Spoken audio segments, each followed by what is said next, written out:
아시아에서 유럽으로 넘어온 바울 일행은 빌립보에서 루디아 가정을 전도하고 세례를 베풀어 주었습니다. 그리고 루디아 가정에서 숙식을 제공받으며 계속 복음 증거 사역에 힘썼습니다. 루디아 가정에서 빌립보 교회가 시작된 것입니다. 바울 일행이 이렇게 열심히 복음을 증거하면서 다른 한편으로 힘쓴 일이 있습니다. 그것은 바로 기도 생활이었습니다. 빌립보에 있으면서 바울 일행은 기도하는 장소를 따로 정해놓고 날마다 그곳을 방문해서 기도했던 것으로 보입니다. 본문 16절에 보면은 바울 일행이 기도하는 곳에 가는 길이었습니다. 가는 길에 점치는 귀신 들린 여종을 하나 만나게 됩니다. 요즘 말로 하면은 전도자 일행이 기도원에 가는 길에 점을 잘 치는 용한 무당을 만나게 된 것하고 비슷합니다. 이 점치는 귀신 들린 여종은 자신이 아무리 점을 쳐서 돈을 많이 벌어도 그 수익이 고스란히 주인 몫이 되었습니다. 그러니까 이 여종은 철저하게 주인의 경제적 이익을 위해서 점치는 일을 해야만 했던 것입니다. 물론 그 여종은 귀신 들렸으니까 점은 귀신같이 잘 맞췄을 것입니다. 이 여종이 주인에게 갖다 주는 돈이 큰 이익이라고 이렇게 본문에 기록되어 있습니다. 주인에게 있어서 이 여종은 돈 벌어다 주는 소나 말과 같은 그런 존재였을 것입니다. 당연히 이 여종의 인격이나 삶의 질에 대해서는 관심이 없었을 것이고 더 많은 액수의 돈을 여종이 벌어오는 것을 매일 기대했을 것입니다.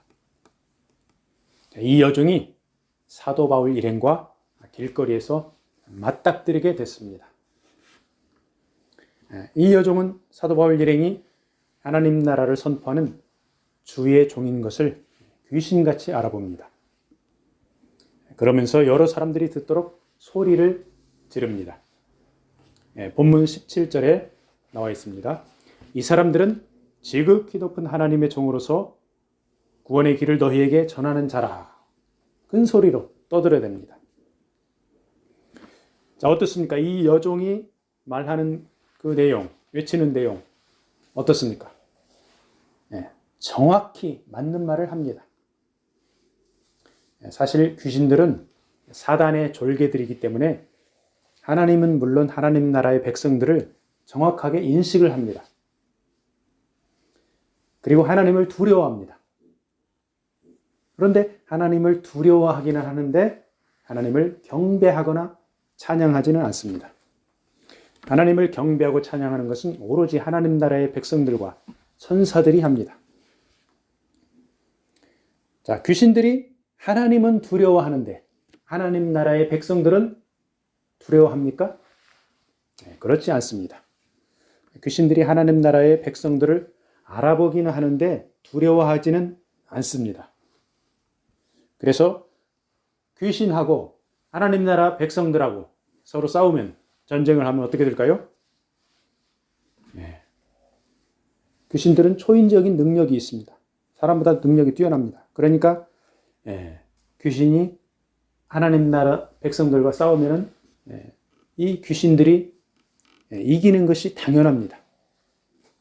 그래서 하나님 나라 백성들은 자신들의 인간적인 힘으로 귀신과 싸우려 하지 말고 예수 이름으로, 예수 권세로 귀신을 공격해야 승리할 수 있습니다. 그러니까 하나님 나라의 백성들이 귀신들하고 싸워서 졌다. 이거는 예수님의 이름을 믿지 않아서 그런 것입니다. 예수님의 이름을 믿고 예수님의 권세에 힘입으면 하나님 나라의 백성들은 이 초인적인 귀신들을 이기고도 남습니다. 이 점치는 귀신 들린 여종은 몇 날 며칠을 사도 바울 일행을 따라다니면서 분명히 맞는 말을 합니다. 그렇지만 그 말투가 상당히 조롱하는 어조입니다. 바울 일행이 지극히 높은 하나님의 종인 것도 맞는 말이고 사람들에게 구원의 길을 전하는 자라는 것도 맞는 말입니다. 그렇지만 이 여종의 조롱 어린 말투에 사도 바울은 심히 괴로워하게 됩니다. 결국 사도 바울은 일행을 대표해서 이 여종에게 붙은 귀신에게 호통을 칩니다. 바울은 그 귀신에게 호통칠 때 예수 그리스도의 이름으로 그에게서 나오라 이렇게 합니다. 사도 바울이 이렇게 호통친 것을 본문은 내가 내게 명하노니 이렇게 표현하고 있습니다. 즉 바울이라는 인간은 귀신을 쫓아낼 능력이 없지만 예수 이름의 권세를 힘입어 귀신에게 그 여종에게서 나가라고 명령을 내리는 것입니다. 그 귀신은 사도 바울과 함께하는 예수 그리스도의 권세에 찍소리도 못하고 그 여종에게서 바로 즉시 나오게 됩니다.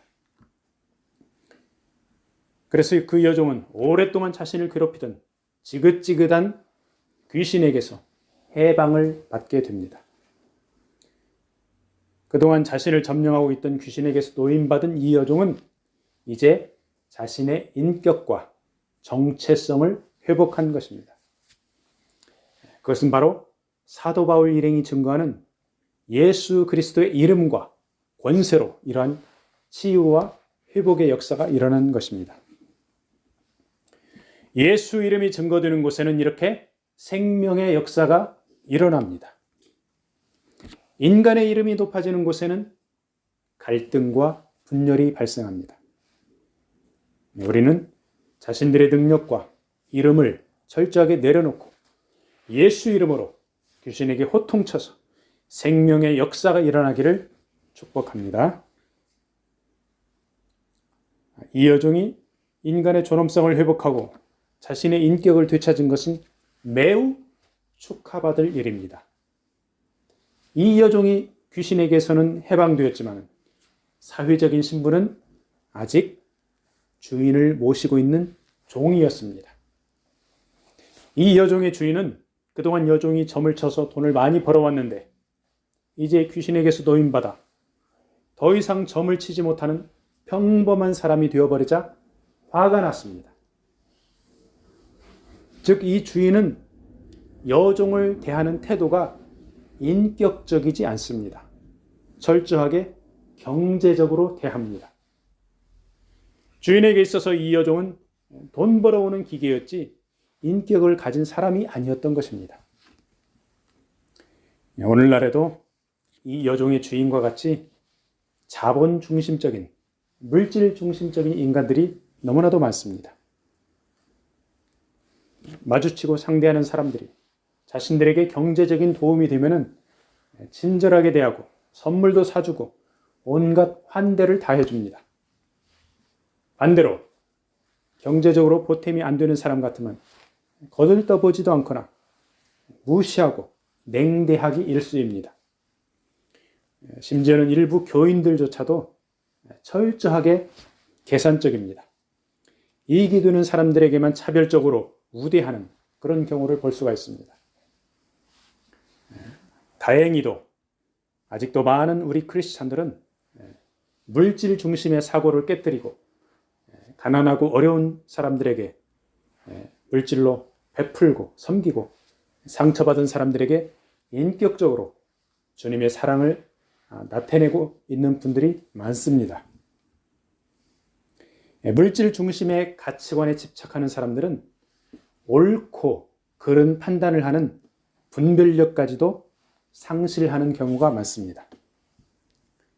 사도 바울이 주인의 여종에게서 귀신을 쫓아내어 정상적인 사람을 만들자 이 주인은 앞으로 돈을 더 못 벌게 된다는 비정상적인 사고에 사로잡혀 버립니다.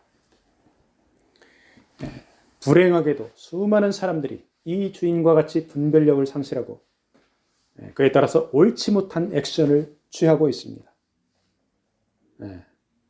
그리고 이러한 액션들은 다른 사람에게 커다란 실제적인 고통을 주는 그런 결과들을 초래하고 있습니다.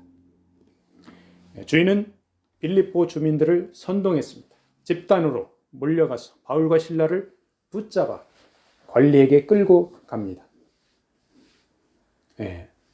자, 바울 일행이 몇 명이라고 그랬죠? 최소 4명이라고 그랬죠? 바울은 유대인이면서 로마 시민권자입니다. 주인과 빌립보 사람들이 보기에 바울은 유대인입니다. 그리고 실라는 헬라파 유대인, 그러니까 유대인입니다. 디모데는 혼혈로 반헬라인입니다. 그리고 누가는 헬라 사람입니다. 사도행전 기록자 누가. 그러니까 이 바울 일행이 지금 4명인데 2명이, 이 사람들이 보기에 2명이 눈에 띄는 유대인입니다. 바울과 실라. 자, 이런 와중에서 바울이 로마 시민권자라고 외쳤는지 분명하진 않지만 화가 난 주인과 시민들은 막무가내로 일행 중에서 유대인인 바울과 실라를 로마 관리들에게 끌고 간 것입니다. 그리고 나서 로마 관리들에게 아주 교묘하게 고발을 합니다. 바울 일행이 환자들을 치유해주고 선행을 베풀고 그랬습니다. 그런 내용을 쏙 빼버립니다. 그리고 나서 고발을 하는데 유대인과 로마인으로 갈라치기를 시도합니다. 자, 외지에서 온 저 유대인들이 로마 제국 우리 시민들에게 해로운 풍속을 전한다. 이렇게 고발을 합니다. 유대인과 로마인으로 딱 갈라치기를 합니다. 이러한 갈라치기는 오늘날에도 어둠의 세력들이 나라와 민족과 사회를 분열시키는 방법으로 이용하고 있습니다. 우리 하나님 나라의 백성들은 이러한 좌우 갈라치기, 보수 진보 갈라치기, 지역이나 세대 그리고 젠더로 갈라치기 하는데 휩쓸리지 말고 진리의 말씀 위에 굳게 서서 주님을 따라가야 할 것입니다.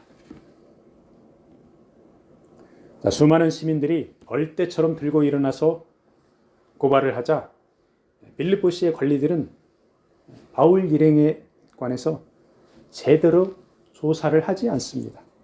그러면서 무조건 옷을 찢어 벗기고 채찍질하라고 시킵니다. 자, 누가 보더라도 빌립보 시민들이 위지에서 온 바울 일행에게 텃세를 부리는 것입니다. 위지에서 온 바울 일행은 텃세 부리는 빌립보의 무리들로 인해서 공정한 행정 절차도 받지 못한 채 채찍에 맞는 벌을 받은 것입니다. 로마 제국에서 채찍에 맞는 거 엄청납니다. 맨살에 채찍을 맞은 바울과 실라는 살가죽이 벗겨지고 피가 흐르는 엄청난 고통을 당했습니다. 채찍에 맞아 피를 흘리며 죽을 지경인데 도망칠까봐 쇠사슬에 채워서 깊은 감옥에 가두어 버립니다. 바울이 귀신을 쫓아낸 초능력을 발휘했기 때문에 혹시나 해서 철저하게 지키고 있는 것입니다. 세상에 이렇게 억울할 때가 어디 있습니까? 남의 물건을 훔친 것도 아닙니다. 빼앗은 것도 아닙니다. 생명의 주 예수님을 전하면서 환자를 치유하고 회복시키며 건전한 사회 분위기를 조성하는데 상은 주지 못할 망정 이렇게 채찍질하고 감옥에 가둔 것입니다.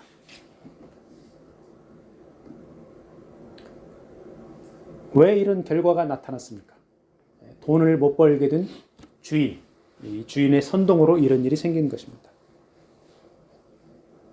속된 말로 하면 돈에 환장한 사람 때문에 이런 일이 생긴 것입니다. 죽도록 채찍질 당하고 깊은 감옥에 갇힌 바울과 실라는 고통 가운데 숨을 헐떡거렸을 것입니다. 그런데 한밤중이 되자 차츰 정신이 맑아지고 알 수 없는 힘이 생겨났습니다. 바울과 실라는 주님께서 함께함을 인식하고 고통을 잊은 채로 하나님을 찬양하고 함께 소리내어 기도했습니다. 복음을 증거하다가 억울하게 매를 맞고 고통을 당하고 있지만 주님께서 함께 하심에 저절로 기쁨과 감사의 기도와 찬양을 올려드렸던 것입니다. 엊그제 유튜브 채널 성결 출판사라고 있습니다. 거기서 이제 읽어주는 여러 가지 그 내용들이 있는데 중국 공산당 감옥에서 복음 전하는 그 자매 이야기를 들었습니다. 1980년대, 그러니까 중국에서 지하교회 신도로 복음을 증거하다가 이 자매가 체포가 되었습니다. 그런데 감옥 안에서도 죄수들을 열심히 전도합니다. 그래서 감옥에 부흥의 역사가 일어났습니다. 몇천 명 되는 감옥에 수많은 사람들이, 수많은 그 죄수들이 복음을 받아들이고 예수님을 믿게 되었습니다. 이 자매가 감옥에서 성령 충만으로 전도했고, 믿게 된 그 자매 죄수들이 감옥에서 그 징역 산다고 그러죠. 하루에 10시간 이상, 10시간, 14시간 이렇게 중노동을 하면서도 예수 믿는 기쁨에, 감사함에 이렇게 열심히 일을 합니다. 그러니까 감옥에서 옷을 만드는데 양질의 제품을 생산합니다.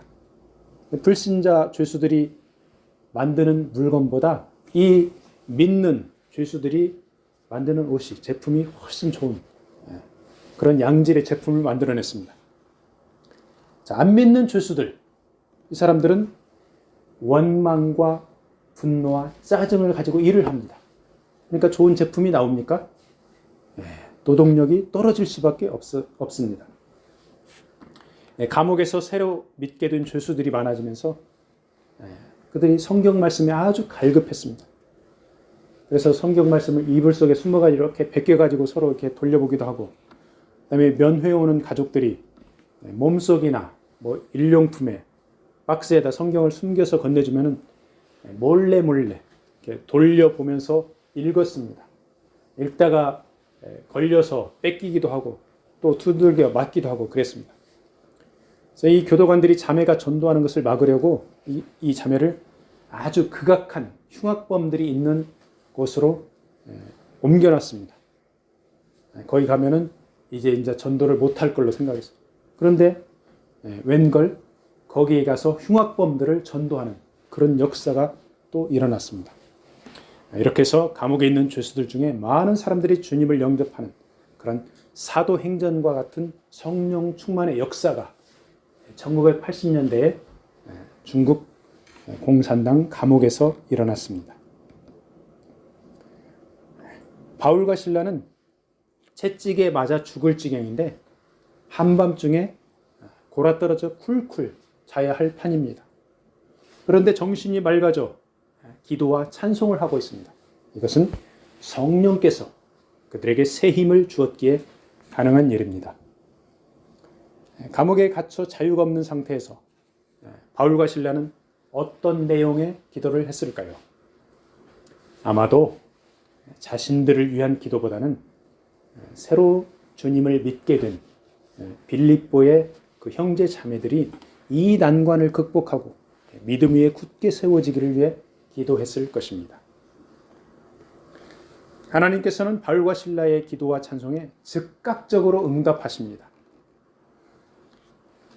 하나님께서 응답하시는 방법은 사람이 예상하는 범위를 훨씬 뛰어넘습니다.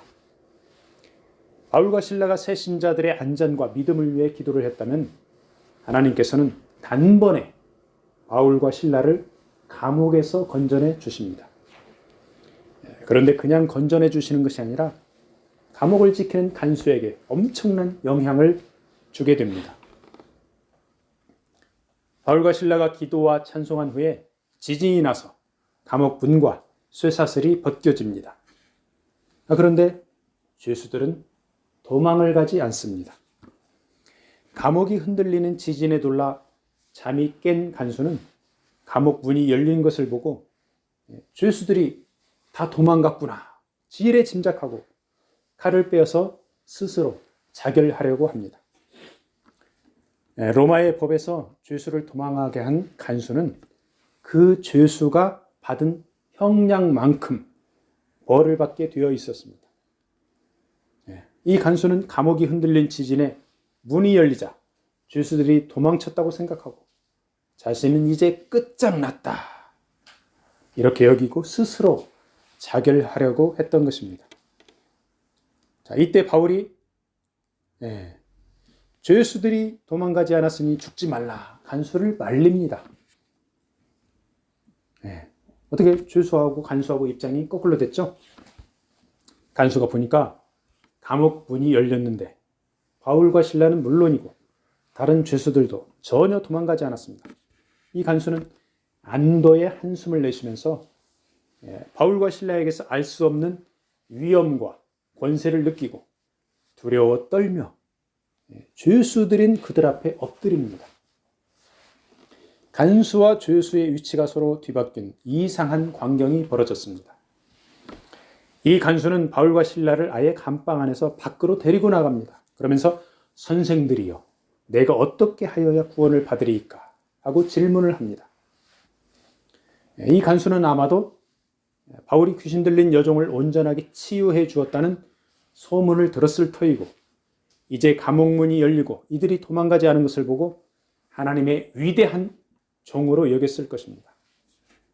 간수가 선생들이여 이렇게 부르는 헬라어는 퀴리오스입니다. 뒤에 보면 본문 31절에 주 예수 이렇게 나오죠. 이 퀴리오스를 주라고도 번역을 하고 선생이라고도 번역을 합니다. 자, 이 간수는 바로 얼마 전까지만 해도 죄수들이 도망친 줄로 알고 죽으려고 시도했었습니다. 그런데 이제 바울과 실라를 선생이라고 주라고 부르면서 인생의 근본 문제를 해결해 달라고 요청하고 있는 것입니다. 바울과 실라는 추호의 망설임도 없이 주 예수를 믿으라. 그리하면 너와 내 집이 구원을 받으리라. 이렇게 명확하게 대답을 해줍니다. 로마 제국의 죄수가 간수에게 인생의 근본적인 문제 해결책을 제시해 준 것입니다.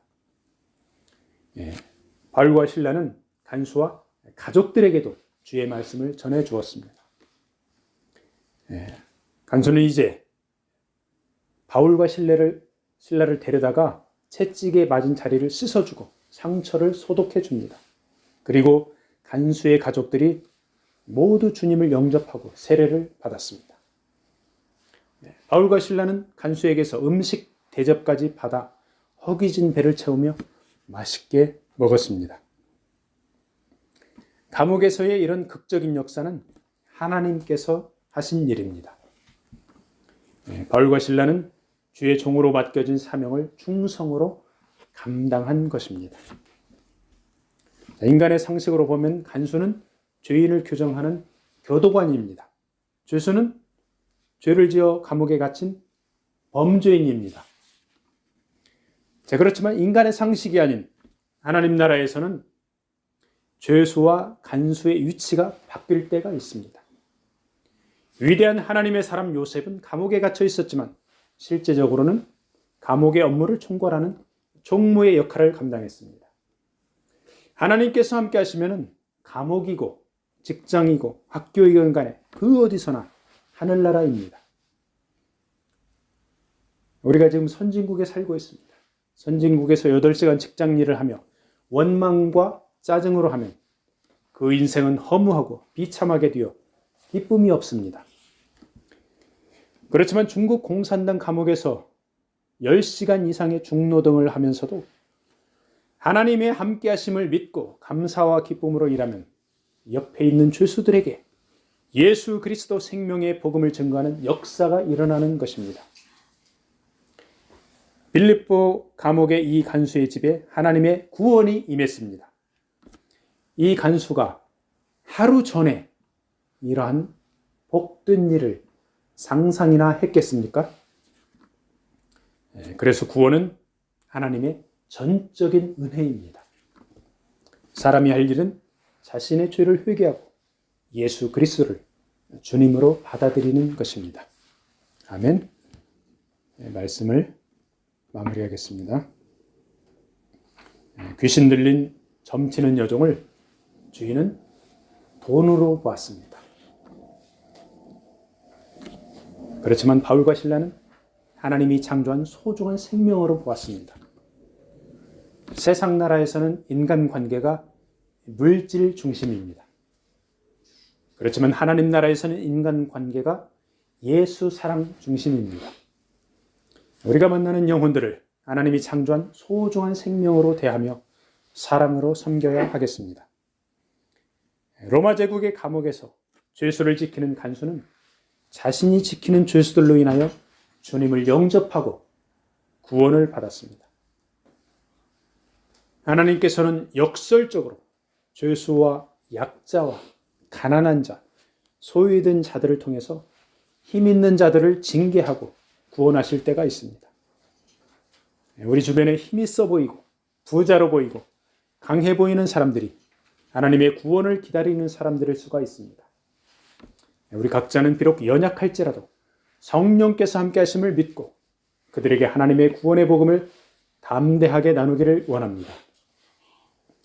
빌립보 감옥의 간수는 스스로 죽으려고 하던 순간을 넘기고 자신은 물론 가족들까지도 구원받아 기쁨이 넘쳤습니다. 주님께서 함께 하시면 이렇게 기쁨이 넘치게 됩니다. 이번 한 주간도 주님 주시는 기쁨을 누리며 예수 그리스도의 생명을 나누기를 축복합니다. 아멘.